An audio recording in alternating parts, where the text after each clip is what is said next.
Time is of the essence. Every moment on your channel of champions. Sponsored by Total Quartz Lubricants.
Welcome back to the 27th running of the Dakar Rally. It's a rest day today, the bivouac hold station. In the two-wheel class, Italian Fabrizio Mioni continues to lead overall, but only just. Car leader Stefan Pederhansel has a major engine overhaul after limping in last night.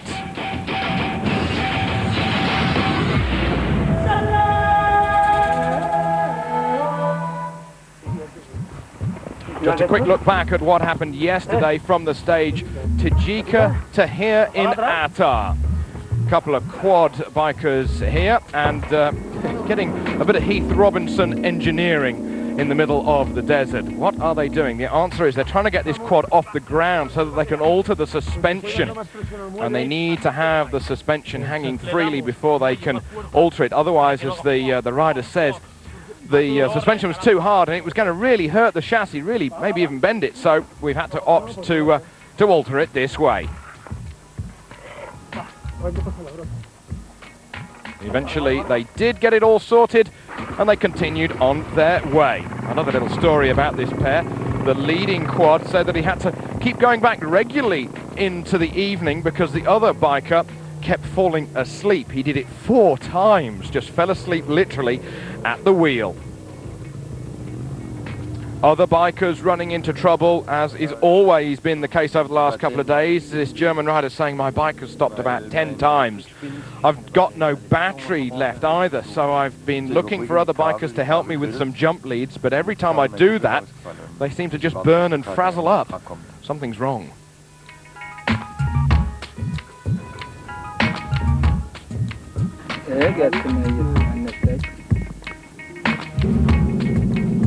Deep into Mauritania, this bowler crew having problems with the rear end. As you can see, he's got all parts of the diff out on the magnet of the plug there. He says this was broken in the diff, so we drove in two-wheel drive and we hope that there are not going to be any further problems, but we're in trouble now. We can only hope that someone else can stop and help us with another rear axle. It's not good at all. Pour les Hollandais ou les Belges s'arrêtent pour nous filer un peu arrière.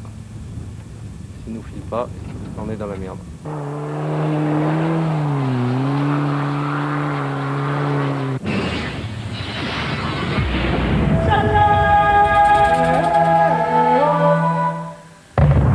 So then, today's stage, well, there isn't one. It's a rest day here on the Telefonica Dakar 2005. We stay in Attar.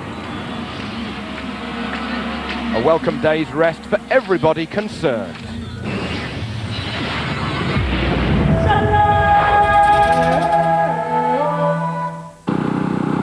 Well, it was a rest day for the competitors, but certainly not the mechanics or even the privateers who have to work on their own bikes themselves. Many of the privateers utilising the precious time. But there wasn't a rest day for the organisers of the Dakar. Here's Fabrizio Mioni. He was well revved up after drifting off the main rally route, went en route to Chit. Organisers gave him a penalty of 5 minutes. Patrick Zanaroli saying the rule is the same for all rally raids. It says you're not allowed to stray more than 3.3 kilometres either side of a straight line between each point on the route. We've had the rule for years, but we really couldn't control it.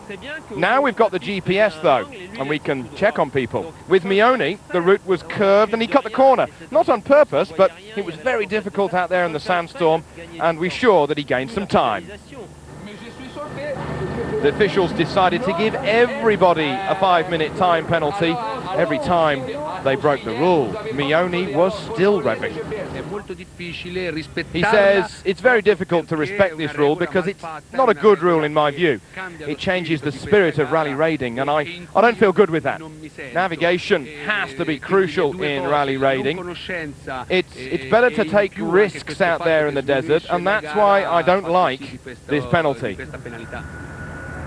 At lunch today, though, things again changed at the head of the field after all of the riders dug their heels in. Zanaroli saying the judges have decided to reduce the penalties. Riders who went outside the corridor 2 days ago now have a 1-minute penalty, not 5, for every time they strayed off route.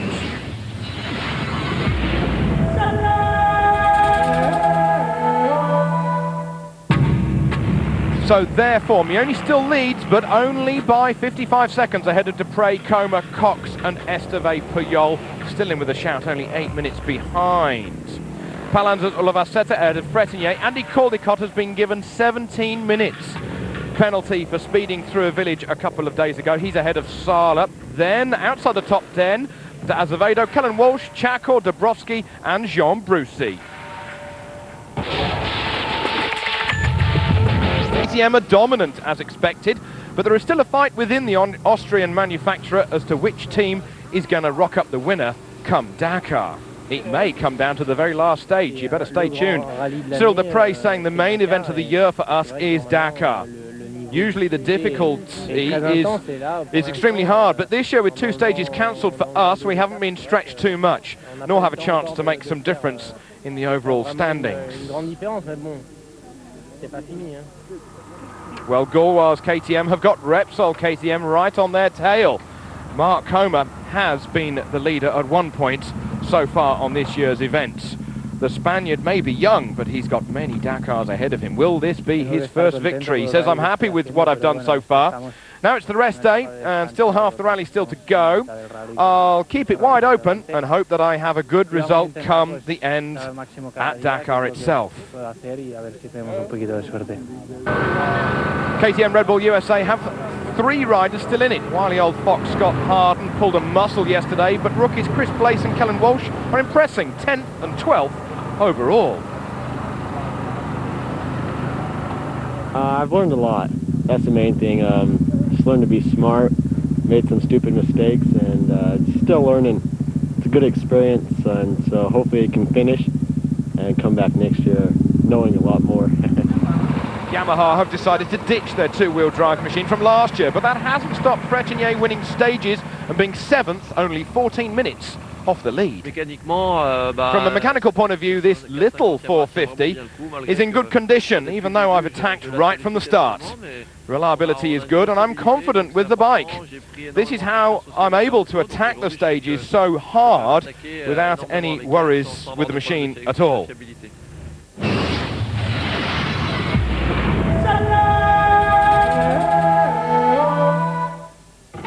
It was all the way back in Barcelona on the 29th of December when scrutineering got underway. All the machines were shiny brand new and everybody had pure, clean white t-shirts. It wasn't to stay that way for long, as the super special stage on the beachfront in Barcelona caused many a problem for many a rider.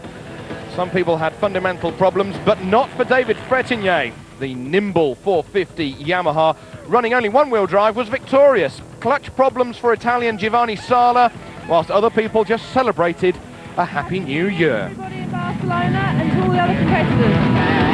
There was a long road section down to Granada on New Year's Day. Everybody lucky with the weather. Then we had a stage at Granada, and again David Frétigné was just spectacular. Was it the Enduro de Touquet or was it the Dakar? You couldn't tell with the Frenchman. Then we got into Morocco, and there was a problem for the very first African stage. There was so much fog early in the morning that route director Patrick Zanaroli decided to make it just a road section for the bikes.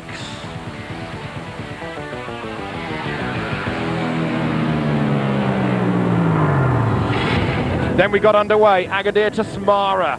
Unfortunate Spaniard Jordi Duran, he had a massive crash. He broke his collarbone and femur and he was hurt and out. The Swiss Aprilia sidecar crew went on venerably, while some quads, well, they saved on rubber. Other people had spectacular, if only slow speed crashes, whilst Andy Caldicott won the stage into Smara itself. His first ever Dakar stage victory, and sure not to be the last for the Australian, assisted this year by Motorex and KTM Australia. Leading overall was the boy from Barcelona, Mark Coma, as they went over the border into Mauritania. It was a very quick stage into Zurat. Over an hour and a half at over 150 kilometers an hour. It was Harry Flatters all of the way.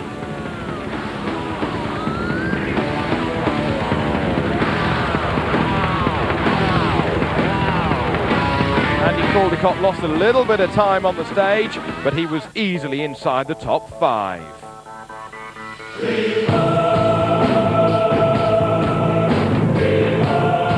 Fabrizio Mioni, even with rear tyre problems, had made up so much time. He was still going to be the victor, even though he had to knock off some 30 kilometers an hour average speed by the time he came into the finish. Teammate Dupre took the overall lead.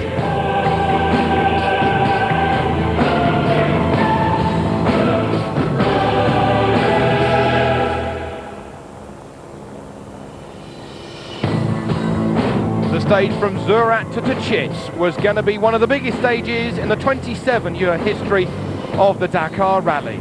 Even the professionals said it was a toughie.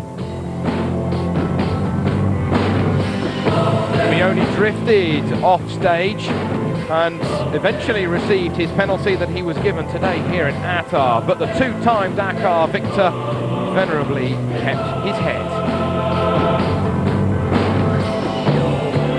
For other people, there were more fundamental problems. They were out.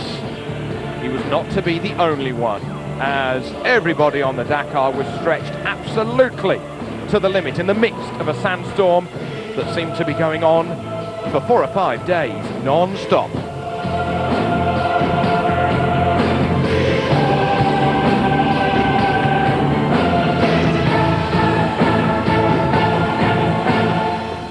At the fuel station en route to Tchit, Cyril Dupre saying that they're only going to give us 20 litres of fuel. It won't be enough for us to get to the finish, so we hope that we can do it. In the end, it was again that man, David Fretinier, on the 450 single. Bit lighter through the soft dunes, he rocked up the victor of the stage. He won his 3rd stage of the rally as Mark Coma took the overall lead by just 16 seconds. Further back, there was big trouble for over half the field. They were stuck out in the middle of the desert. The organiser cancelled the next stage from Tchit to Tajika, so people just sped through what was to be the stage as a road section.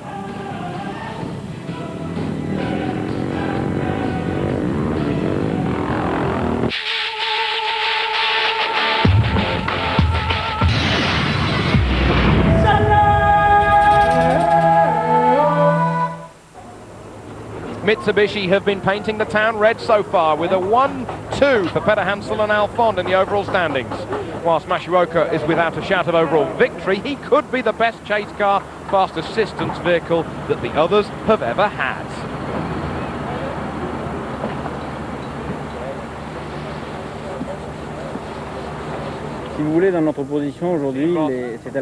Team boss Dominic Serrier saying, in our position, the other teams have to push. We're in a comfortable situation now, so the only thing we have to do is to wait. We'll see what happens, but we're going to be very careful on the big stage after the rest day, the big circling stage around Attar. We'll try to preserve everything to Bamako, and after that, well, we will just see what happens.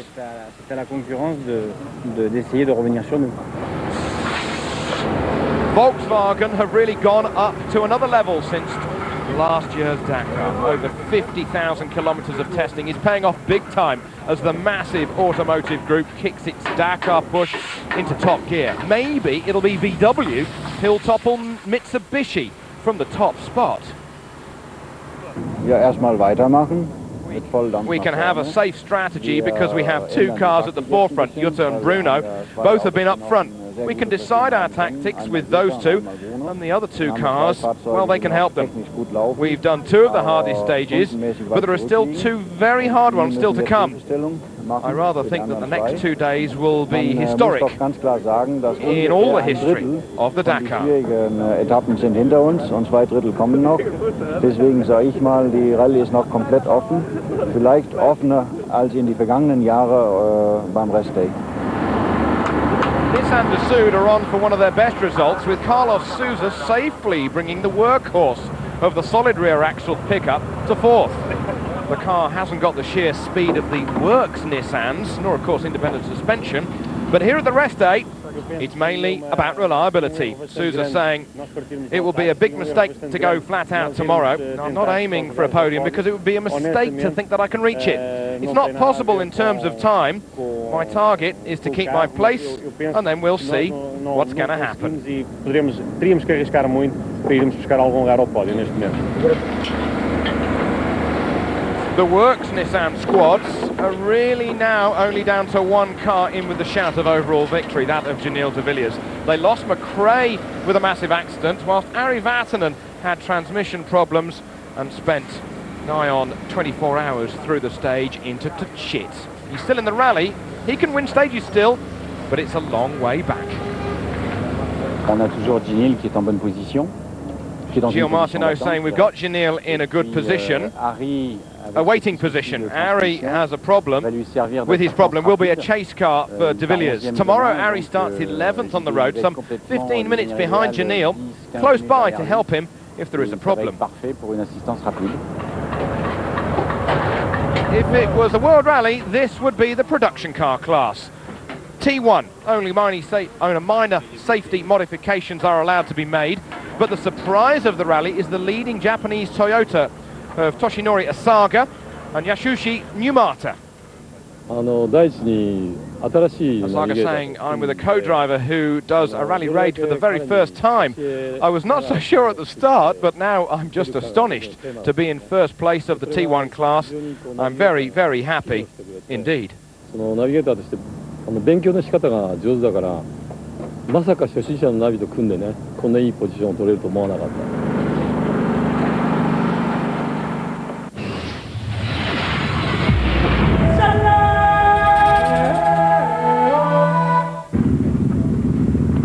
Okay. That way we know it's stage 4. Well, it might be stage 4 for Robbie Gordon, but the boy from over there in California has come over here to the Dakar and he's taken 2 stage victories right from the word go. That was all the way until he had 4 rolls. Early on in Mauritania, he was lucky to get away with it. He lost time, but he was always up there at the sharp end. Nissan have had problems with some of their cars, but only after Colin McRae had sped to stage victories and the overall lead of the rally. It all came to an abrupt halt en route to Zurat at over 100 miles an hour when it went end over end. McRae was lucky to be uninjured. That left Janil de Villiers flying the pickup flag. And he had a grandstand seat for Jutta Kleinschmidt's massive moment. Come the rest day, de Villiers was 5th overall.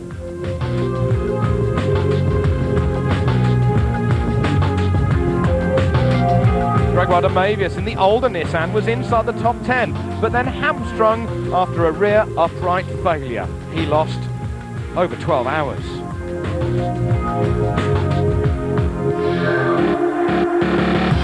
Teammate Carlos Souza had stealthily crept up to 4th overall. The Portuguese driver was getting closer and closer to the podium.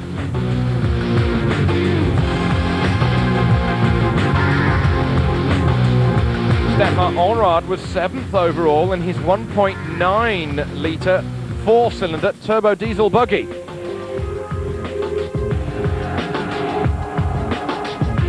Jean-Louis Schlesser was a little further down in the top 10. The two-time Dakar victor went for a big push en route to Tchit, but things were not good for Schlesser.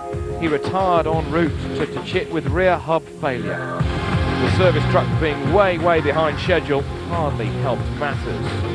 That left the Volkswagens and the BMW X5 of Nasser Al-Attiyah to charge through.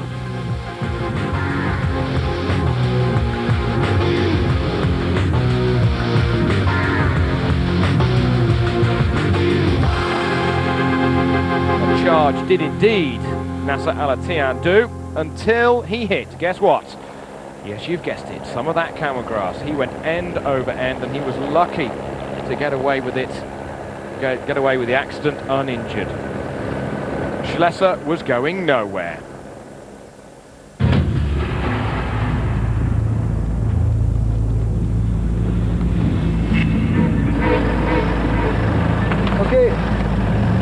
In the middle of the night en route to Tchit, one of the biggest stages of the Dakar in its history was taking its toll. This driver saying, why do they choose, how do they choose to put the CP in an area where there is the softest of sands? Well, my friend, that is just part of the Dakar.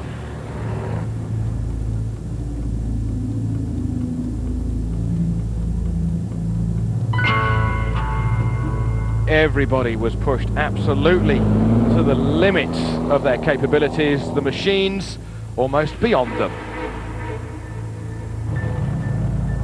In the end, it was Stefan Pederhansel who was the one who got through first the monster stage. Luc Alphonse not far behind. He says we're some of the first drivers to finish and it's dark already. And that's what's wrong. Only 4 of us here. I don't think everybody is going to arrive for a long time.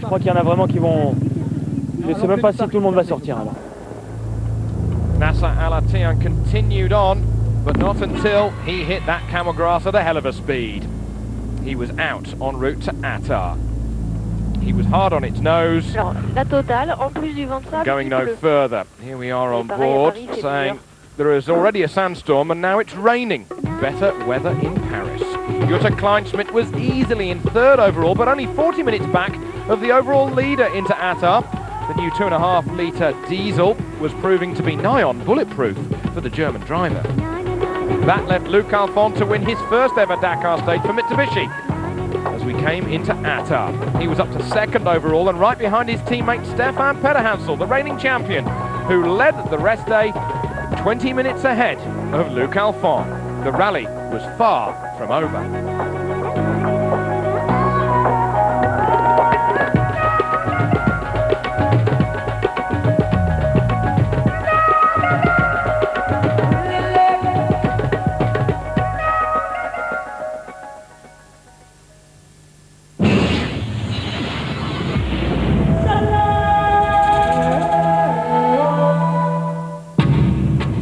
To confirm, Pederhansel, the reigning champion, leading ahead of his teammate by 20 minutes. Kleinschmidt 3rd, 40 minutes back. Souza and then De Villiers 4th and 5th. Masuoka back there in 6th. Onrad, Nani Roma, first time on 4 wheels in the Dakar, 8th. Sabi and Magnaldi. Just outside the top 10 we had Servia Costa with his X5, Mitsuhashi, Lumens, Meyer and Montere.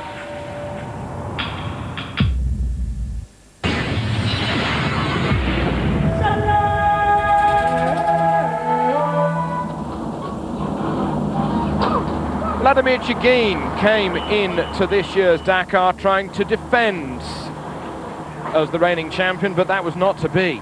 That left the leading Kamaz to be Kabirov as Chigin fell by the wayside. The Russian crew so solid with their engineering, and if ever there was to be a place where you had to do that kind of engineering, it was on the Dakar. And even then they had time to cook their own food. At least they were sporting enough to share it with the De Roy crew from the DAF camp here today at Attar, the rest day. Hans Beck's 2nd overall he is at the moment into Attar. He had previously led but had slipped to 2nd. The Sugawara crew with their Japanese-built Hino as cheery as ever. Sugawara, if ever there was a veteran of the Dakar, it is he.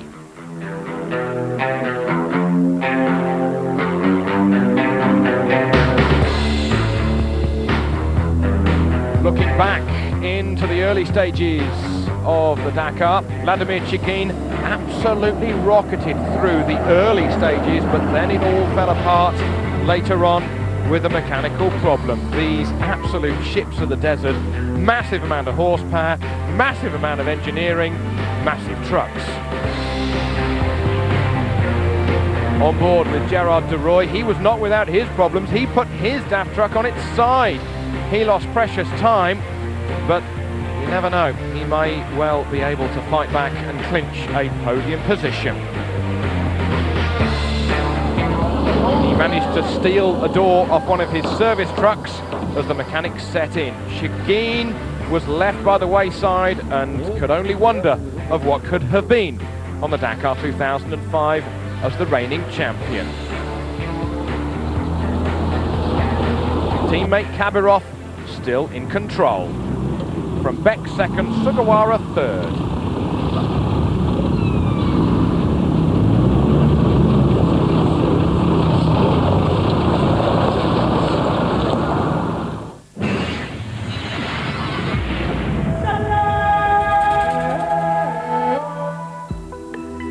Tomorrow we're back in business, and it's non-stop all the way to the finish, to the beachfront next Sunday at Dakar itself. Tomorrow it's a 483-kilometre looping stage, starting and finishing here in Attar, but the day after is tough, the day after that is tough again. There are 3 very difficult days to come here on the Dakar 2005. Stay with us, join you tomorrow.